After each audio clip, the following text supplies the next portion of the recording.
Hello friends, welcome to E Shakuntalam. I hope you all are doing great.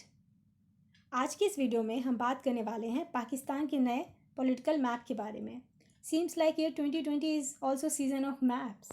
Recently Pakistan ने एक नया मानचित्र जारी किया है। ये मानचित्र अनुच्छेद 370 के तहत जम्मू कश्मीर को विशेष दर्जे की निराकरण समाप्ति की पहली वर्षगांठ की पूर्व संध्या पर जारी किया है। मानचित्र में पूरे जम्मू कश्मीर को एक विवादित क्षेत्र के रूप में दर्शाया गया है और साथ ही साथ कश्मीर के पूर्व में कोई भी सीमा निर्धारित नहीं की गई है। इसके अलावा इन्होंने इस्लामाबाद में जो कश्मीर राजमार्ग है उसका नाम बदल के श्रीनगर राजमार्ग रख दिया है। इससे होगा तो कुछ भी नहीं, क्योंकि ये हाईवे अभी भी इस्लामाबाद में ही है। इसके साथ ही इन्होंने एक कमेमोरेटिव पोस्टल स्टैम्प भी लॉन्च किया है और इसके जो शब्द हैं इसके ऊपर लिखे हुए वो बहुत इंटरेस्टिंग है। इस पर लिखा हुआ है, state terrorism at its worst, a bit rich isn't it. ये एक ऐसी कंट्री से आ रहा है जो खुद FATF की ग्रे लिस्ट में है बिकॉज ऑफ टेरर फाइनेंसिंग, जो खुद टेररिस्ट को रीब्रांड करता है। एनीवे, इसके साथ ही इन्होंने 2 प्रोपेगेंडा सॉन्ग भी रिलीज़ किए हैं जो गाए गए हैं ऐसे 2 सिंगर्स के द्वारा जिनका पूरा का पूरा करियर हिंदी फिल्म इंडस्ट्री में गाने गा के बना है। I am talking about Shafqat Amanat Ali and राहत Fateh Ali Khan. Anyway, singing is harmless, पर मुझे लगता है इनको गाना अरब वर्ड्स के लिए गाना चाहिए, क्योंकि they are striking very wrong chords with them. ये हमारे किसी अगले वीडियो का टॉपिक हो सकता है। अब गौर करने वाली बात यह है कि ये जो मानचित्र जारी किया गया है, इससे पहले नेपाल ने अपना मानचित्र जारी किया है। तो ये एक नया ट्रेंड स्थापित हो रहा है कि जितनी भी इंडिया की नेबरिंग कंट्रीज़ है वो कैटोग्राफिक असर्शन कर रही है, मतलब मानचित्र के ज़रिए हिस्सा जो है वो हथियाने का काम कर रही है। तो सबसे पहले तो हम ये समझते हैं कि मैप में एक्चुअल में बदलाव क्या क्या किए गए हैं। तो मैप में पूरा का पूरा जम्मू कश्मीर का जो एरिया है, as you can see here, इसको शामिल कर लिया गया है। पहले ये ऐसा नहीं करते थे। और साथ ही ये जो आप ईस्ट का जो एरिया देख रहे हैं, इस यहाँ पे कोई भी बाउंड्री लाइन ड्रॉ ही नहीं की है। क्यों? For the obvious reason, China, क्योंकि ये चाइना के साथ कोई भी कॉन्फ्लिक्ट नहीं चाहते। इनको मालूम है कि चाइना ऑलरेडी इस एरिया को क्लेम करता है, तो ये अपने मास्टर को कभी भी नाराज़ नहीं करना चाहेंगे, इसलिए इन्होंने वहाँ पे बाउंड्री ही नहीं ड्रॉ की। उसके साथ साथ इन्होंने सियाचिन को भी क्लेम किया है और जो जूनागढ़ है जो कि गुजरात में है उसको भी क्लेम किया है। ऐसा नहीं है कि इन्होंने जूनागढ़ पे पहली बार क्लेम किया है। 2012 का जो एटलस था पाकिस्तान में, उसमें भी इन्होंने जूनागढ़ को पाकिस्तानी टेरिटरी में दिखाया है। और साथ ही साथ इन्होंने जो फेडरली एडमिनिस्टर्ड ट्राइबल एरिया फाटा जिसको हम कहते हैं, इसको खैबर पख्तूनख्वा प्रोविंस में शामिल किया है। एक एक करके हम इस सारे एरियाज़ को समझने का प्रयास करते हैं। तो सर क्रीक क्या है? सर क्रीक जो है वो एक 96 किलोमीटर का एक समुद्री पानी वाला रास्ता है। Is a water disputed between India and Pakistan, run of Kutch के मार्स लैंड में है। ये जो एरिया है इसको हम बाणगंगा भी कहते हैं और ये जो ब्रिटिश रिप्रेजेंटेटिव थे इनके नाम पे रखा गया है, जैसे कि मैकमोहन या फिर रेड क्लिफ, जो भी वो बाउंड्री डिज़ाइन करते थे उनके नाम पे। तो वही एक ब्रिटिश रिप्रेजेंटेटिव थे सर क्रीक, उन्हीं के नाम पे इस पूरे के पूरे एरिया का नाम सर क्रीक रखा गया है। ये जो है वो अरेबियन सी में जो है वो ड्रेन आउट करती है और ये डिवाइडेड है सिंध प्रोविंस ऑफ पाकिस्तान और जो कच्छ है गुजरात का, उसके बीच में। तो रियल डिस्प्यूट क्या है? देखिए, जो अर्ली 20th सेंचुरी था उसमें जो राजा थे कच्छ के, राव महाराज, वो और जो chief commissioner of Sindh province थे, उनके बीच में बाउंड्री को लेके डिस्प्यूट था। तो उसको वो सॉल्व करने के लिए एक केस उन्होंने दायर किया गवर्नमेंट ऑफ बॉम्बे में। उसके बाद क्या हुआ कि बहुत सारे सर्वे कंडक्ट किए गए और एक वर्डिक्ट दिया गया इन ईयर 1914। इसके जो हैं वो 2 पैराग्राफ हैं, पैराग्राफ 9 एंड पैराग्राफ 10। ये दोनों के दोनों पैराग्राफ जो हैं वो कॉन्ट्राडिक्टरी है। पैराग्राफ 9 ये कहता है कि जो बाउंड्री है बिटवीन कच्छ एंड सिंध, ये ईस्ट ऑफ क्रीक लाई करता है। If you can see here, तो यहाँ पे 2 बाउंड्रीज है, एक ग्रीन लाइन में आपको शो हो रही होंगी और एक रेड लाइन में। तो ये जो ग्रीन लाइन वाली जो है वो पाकिस्तान के द्वारा क्लेम किया जाता है एज पर पैराग्राफ 9 कि कच्छ और सिंध का जो बाउंड्री है वो ईस्ट ऑफ क्रीक होगा, मतलब ये जो क्रीक है उसके ईस्ट में। तो ये जो ग्रीन लाइन है वो ईस्ट में है, तो पाकिस्तान का कहना एज पर पैराग्राफ 9 ये हमारा एरिया है।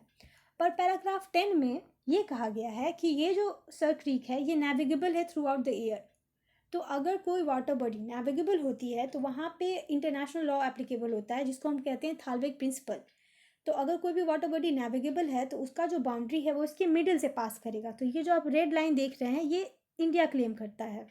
तो इंडिया का जो स्टैंड है वो वैलिडेट होगा अगर यूएनसीएलओ में इंडिया के स्टैंड को सपोर्ट किया जाएगा। साथ ही साथ जो भी मैरीटाइम रूल्स हैं इंटरनेशनल, उसमें इंडिया के स्टैंड को किया जाता है। पर यहाँ पे ये होता है कि पाकिस्तान ये कहता है कि ये जो सर क्रीक है वो नेविगेबल नहीं है, और इंडिया कहता है कि ये है। इसी को लेके पूरा डिस्प्यूट है और बार बार इसको सॉल्व करने की कोशिश की गई है। इवन कि जो ब्रिटिश प्राइम मिनिस्टर थे हैरोल्ड विल्सन, इन्होंने भी परसुएट किया था दोनों कंट्रीज़ को। उस टाइम पे लगा था कि सॉल्व हो जाएगा, पर तब भी नहीं हुआ। तो ये टोटल का टोटल हमारा सर क्रीक जो डिस्प्यूट है उसके बारे में हमने बात किया। अब हम आगे बढ़ते हैं और हम बात करते हैं जूनागढ़ के बारे में। तो जूनागढ़ जो है वो गुजरात में है, काठियावाड़ रीजन है इसको हम कहते हैं। जूनागढ़ इंडिया में कैसे शामिल हुआ, इसको भी लेके एक बहुत ही इंटरेस्टिंग कहानी है। इस पर पूरा का पूरा एक वीडियो बनाया जा सकता है, अभी हम उसमें नहीं जाएंगे। बट ये जूनागढ़ जो है वो गुजरात में है, और गुजरात जो है वो इंडिया का इंटीग्रल पार्ट है। It is very clear, right. तो इन्होंने कौन कौन से प्लेस को क्लेम किया है, एक तो मनबदार है, एक गोंदल है और एक जूनागढ़ है।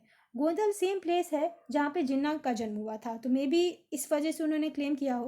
पर ऐसा पहली बार नहीं है कि उन्होंने जूनागढ़ पे क्लेम किया है। जैसा कि मैंने आपको पहले बताया 2012 में उनके मैप में जूनागढ़ था।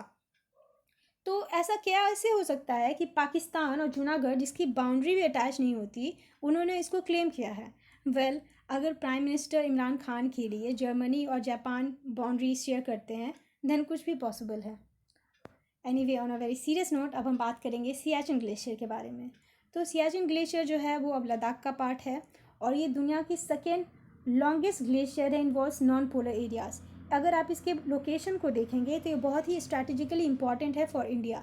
देखिए, यहाँ पे हमारा आ गया पीओके, जो कि पाकिस्तान के द्वारा एडमिनिस्टर किया जाता है। ये का पूरा एरिया हो गया चाइना का। ये जो है वो सिंगल जोग्राफिकल लोकेशन है या फिर जगह है जो इस दोनों को जो है वो डिवाइड करता है। तो अगर ये दोनों एक अलाइनमेंट करना चाहें, मिलिट्री अलाइनमेंट इंडिया को अटैक करने के लिए, तो they can't do it because of Siachen glacier. और ये क्योंकि एक माउंटेन है और ये आपका एरिया है, तो if you are in mountain position, तो आप अपनी एनिमी की जो मूवमेंट है उस पर आप नज़र रख सकते हैं। इसको हम माउंटेन वॉरफेयर की स्ट्रैटेजी बोलते हैं कि अगर यहाँ पे एक सैनिक है तो इसको काउंटर करने के लिए आपको नीचे से 6 सैनिक चाहिए। तो आपके पास ऑलरेडी सियाचिन ग्लेशियर यही वो स्ट्रैटेजिक लोकेशन है जो इंडिया के पास है, जो चाइना और पाकिस्तान को आपस में कोई भी कॉन्स्पिरेसी नहीं करने देता इंडिया के खिलाफ इन दिस रीजन। ओके, तो ये जो है वो हमारे लिए बहुत ही इंपॉर्टेंट एरिया है और इसीलिए पाकिस्तान इस पर नज़र गड़ाए हुए है। तो ये कौन सी एरिया में है, as you can see Karakoram के ईस्ट में है। काराकोरम रेंज यहाँ पे इसके ईस्ट में है सियाचिन ग्लेशियर। ये जो है वो जो हमारा यूरेशियन प्लेट है और जो इंडियन सब कॉन्टिनेंट प्लेट है, इसको भी ये डिवाइड करता है। इसलिए इसको कभी कभी थर्ड पोल भी कहा जाता है इस पूरे के पूरे एरिया को। और ये दुनिया का हाईएस्ट बैटल फील्ड है। यहाँ पे 5000 जो आर्मी है वो हमेशा ही रहती है, that is called the brigade strength. और कहा जाता है कि 5 करोड़ डेली यहाँ पे खर्चा किया जाता है, and you can imagine its significance. Okay, अब हम बात करते हैं फाटा के बारे में, that is federally administered tribal area. ये एक सेमी ऑटोनोमस रीजन था पाकिस्तान में। अगर हम इसको हिंदी में कहें तो इसका मतलब होगा संघीय रूप से प्रशासित जनजातीय क्षेत्र। ये जो है वो 1947 से 2018 तक अलग था, ये गवर्न होता था। पाकिस्तान के लॉज यहाँ पे अप्लाई नहीं होते थे। पर अब जो है ये इसको रीनेम कर दिया गया इन ट्राइबल डिस्ट्रिक्ट्स, और इसको मर्ज कर दिया गया है खैबर पख्तूनख्वा, जो इनका एक प्रोविंस है। हेयर यू कैन सी कि पहले ये एरिया था और खैबर पख्तूनख्वा अलग है, पर नाउ इस सबको मर्ज कर दिया गया है। ठीक है, अब हम बात करते हैं कि इंडिया ने क्या रिएक्ट किया है इनके न्यू पॉलिटिकल एडवेंचर पे। तो इंडिया ने इंडिया की जो प्रतिक्रिया रही है वो बहुत ही जल्दी आई है, और इंडिया ने इसे एक राजनीतिक गैर बराबरी की एक कवायद करार दिया है, एक्सरसाइज इन पॉलिटिकल अब्सर्डिटी। और उनका ये भी कहना है कि ये जो हास्यास्पद दावे हैं इनकी ना तो कोई कानूनी वैधता है और ना ही इनका कोई अंतर्राष्ट्रीय विश्वसनीयता है। और ये कहते हुए उन्होंने इस मानचित्र को खारिज कर दिया है। It neither have any legal validity nor international credibility. ठीक है, अब हम जानने के प्रयास करते हैं कि पाकिस्तान ने ये नया मैप जो है वो क्यों रिलीज़ किया है। तो सबसे पहला रीज़न तो ये है कि उनकी जो डोमेस्टिक पॉलिटिक्स है, धारा 370 हटे 1 साल हो गया, इन्होंने बहुत हो हल्ला किया। ये यूएन में इस मामले को उठाना चाहते थे। ये चाहते थे कि जो ओआईसी जो ऑर्गेनाइजेशन है वो इंडिया को क्रिटिसाइज़ करे, जो अरब वर्ल्ड्स के जो लीडर्स हैं वो इंडिया को क्रिटिसाइज़ करे। पर ऐसा कुछ भी नहीं हुआ। तो इनके पास अपने डोमेस्टिक पब्लिक को दिखाने के लिए कुछ भी नहीं है कि इन्होंने एक साल में क्या किया। कश्मीर सॉलिडारिटी डे मनाने के अलावा और ख़ुद को कश्मीर का एम्बेसडर घोषित करने के अलावा ऑन द ग्राउंड इनके पास दिखाने को कुछ भी नहीं है। तो ये जो है कि एक फेस सेविंग मूव है, और साथ ही साथ इनकी जो डोमेस्टिक जो जनता है इसको खुश करने का एक तरीका है कि चलो हमने इसको एटलीस्ट अपने मैप में शामिल कर लिया। और ये एक तरह से इनका फ्रस्ट्रेशन भी दिखाता है कि किस तरह से इन्होंने प्रयास तो बहुत किए, जम के किए, अभी भी कर रहे हैं, पर इनको कुछ भी सफलता हासिल नहीं हुई। और एक और चीज़ जो यहाँ पे गौर करने वाली बात है वो ये कि इन्होंने बहुत ही ब्रिलियंट तरीके से अक्साई चिन और जो सक्षम वैली है इसको मैप में, जैसा कि मैंने आपको दिखाया था ना, कि इन्होंने ईस्ट बाउंड्री को ड्रॉ ही नहीं किया था। क्यों? क्योंकि ये अपने मास्टर चाइना को नाराज़ नहीं करना चाहते हैं। तो ये कहीं ना कहीं हमारे जो आर्मी चीफ ने बयान दिया था कि they are doing on the behest of external force, इसको वैलिडेट करता है कि ये सब के सब, चाहे वो नेपाल का मैप हो या फिर वो पाकिस्तान का न्यू मैप हो, जो मास्टर इस सब के पीछे वो चाइना ही है। ये चाइना जो है वो हमेशा से इंडिया को जो इसके जो प्रॉब्लम्स है वेदर नेबरहुड में, इसमें इसको बॉक्स करके रखना चाहता है ताकि वो कहीं और पे फोकस ना कर पाए। ठीक है, अब हम बात करते हैं कि इसके प्रभाव क्या होंगे, इम्प्लीकेशंस क्या होंगे।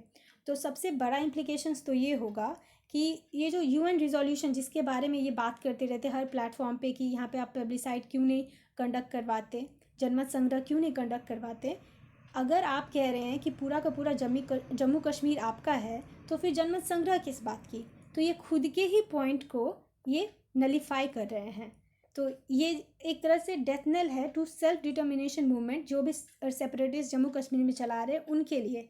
साथ ही साथ ये जो यूएन रेजोल्यूशन है इसको भी ये खारिज कर रहे हैं। तो इंडिया को इस मौके का फ़ायदा उठाना चाहिए, इस मामले को उठाना चाहिए हर जगह कि किस तरह से पाकिस्तान जो यूएन रेजोल्यूशन है उसको मान ही नहीं रहा। तो उसके बाद आप एक तरफ तो ये कहते हैं कि हम यूएन रेजोल्यूशन को मानते हैं, दूसरी तरफ आप पूरा का पूरा जम्मू कश्मीर को कहते हैं कि ये हमारा है, और उसके बाद आप कहते हैं कि भारत जो है वो जनमत संग्रह नहीं करा रहा। तो इस तरह का जो पाकिस्तान का जो ये बहुत ही कंफ्यूजिंग स्टैंड है ये इंडिया को उजागर करना चाहिए ग्लोबल प्लेटफॉर्म पे। साथ ही साथ इस तरह का जो स्टेप है इंडिया ने इसको पहले ही कह दिया कि एक पॉलिटिकल अब्सर्डिटी है, और पाकिस्तान का मकसद बस एक ही है, कन्फ्यूजन पैदा करना। भले ही इंडिया ना माने, इंडिया के लोग ना माने, पर पाकिस्तान के लोग तो समझ रहे ना कि चलो हमने इसको मैप में शामिल कर लिया। तो ये होता है, you are playing to the gallery thing, और इसका कोई भी मतलब नहीं है। जिस पेपर पे ये पब्लिश हुआ इसका उसका भी वैल्यू, उसके भी इसके वोट नहीं है, ये दुनिया के लिए भी इसका कोई मतलब नहीं है। बट येस, एक चीज़ जो यहाँ से क्लियर होती है इंडिया के लिए वो ये कि इंडिया को अब अपना पाकिस्तान के साथ रिलेशनशिप जो है वो बाइंड्री एंगल्स या लेंस के साथ नहीं देखना चाहिए। यहाँ पे एक थर्ड प्लेयर है विच इज़ चाइना। अर्लियर क्या होता था कि India and Pakistan are having bilateral relations, अभी भी है, but Pakistan is now vassal state of China. तो इंडिया को जो अपनी पॉलिसी है रिगार्डिंग पाकिस्तान वो हमेशा ये ख्याल में रख के बनानी चाहिए, या फिर कोई भी कदम ये सोच के उठाना चाहिए कि इसमें चाइना का हाथ है। और साथ ही साथ अभी के अगर हम सिनेरियो को देखें तो वेदर इट बी नेपाल, इन्होंने अपना नया पॉलिटिकल मैप जारी किया है, पाकिस्तान ने अपना नया पॉलिटिकल मैप जारी किया है, पाकिस्तान और बांग्लादेश के बीच में बात हुई है बहुत टाइम बाद, ये एक वरी का रीज़न है इंडिया के लिए। उसके बाद श्रीलंका में कोई भी पॉलिटिकल पार्टी जीते, वैसे भी राजपक्षे जीते हैं, तो वो एनीवे थोड़ा सा चाइना लीनिंग है, तो ये भी इंडिया के लिए वरी की बात है। और ईरान में जो हो रहा है वो आप जानते ही हैं। तो इंडिया को अभी का जो सिचुएशन है, जिस तरह से चाइना चारों ओर से इंसर्कल करने की कोशिश कर रहा है, इंडिया को अपनी फॉरेन पॉलिसी बहुत ही डेलिकेटली हैंडल करनी होगी। तो this was end of this video. I hope you find this video informative. अगर आपको कोई भी क्वेरी है रिगार्डिंग एनीथिंग तो आप हमें मेल कर सकते हैं ऑन esakuntalam.edu@gmail.com। एंड हमारे चैनल को प्लीज़ सब्सक्राइब करें, हमारे वीडियो को लाइक करें, इसको ज़्यादा से ज़्यादा शेयर करें। Thank you friends, happy learning.